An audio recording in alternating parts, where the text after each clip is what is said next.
वज़ीर आज़म के खिलाफ तहरीक अदम एतमाद। स्पीकर का असम्बली सेक्रेटेरिएट से राब्ता मुनहरिफ अरकान को वोट डालने से रोक सकता हूँ। स्पीकर का सवाल, किसी भी रुकन को वोट डालने से नहीं रोका जा सकता। मुतल्लिका हुकाम का जवाब, कोई भी रुकन पार्टी पॉलिसी के खिलाफ जाता है तो बाद में कार्रवाई होगी। ये जवाब दिया गया है स्पीकर को और ये भी कहा गया है कि आइन का आर्टिकल 63A बिल्कुल वाज़ेह है।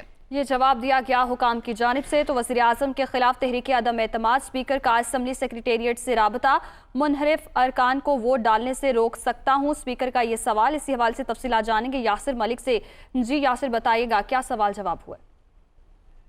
जी बिल्कुल, वज़ीर आज़म के खिलाफ तहरीक अदम एतमाद का ये मामला है। कौमी असम्बली सेक्रेटेरिएट ने स्पीकर असद कैसर को सवाल जो वो दे दिए हैं।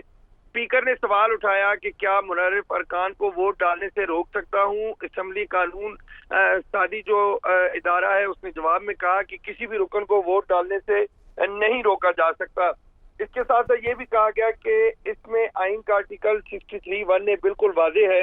जराये के मुताबिक स्पीकर ने कौमी असम्बली सेक्रेटेरिएट से पूछा कि वज़ीर आज़म या पार्टी चीफ व्हिप जो है वो मुझे मशकूक अरकान के नाम भिजवाएं तो फिर क्या एक्शन हो सकता है। सेक्रेटेरिएट ने जवाब दिया कि क्या आपका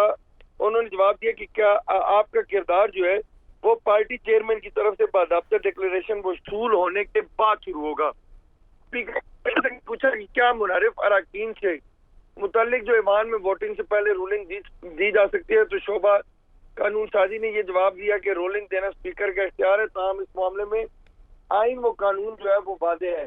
तो जो आज से लिखे गए थे स्पीकर की जानिब से शोबा कानून साजी को उनके जवाब आ चुके हैं और अब स्पीकर को जो है वो बता दिया गया है कि वो किसी भी सूरत में जो रुकन है कौमी असम्बली का उसको वोट डालने से नहीं रोक सकते।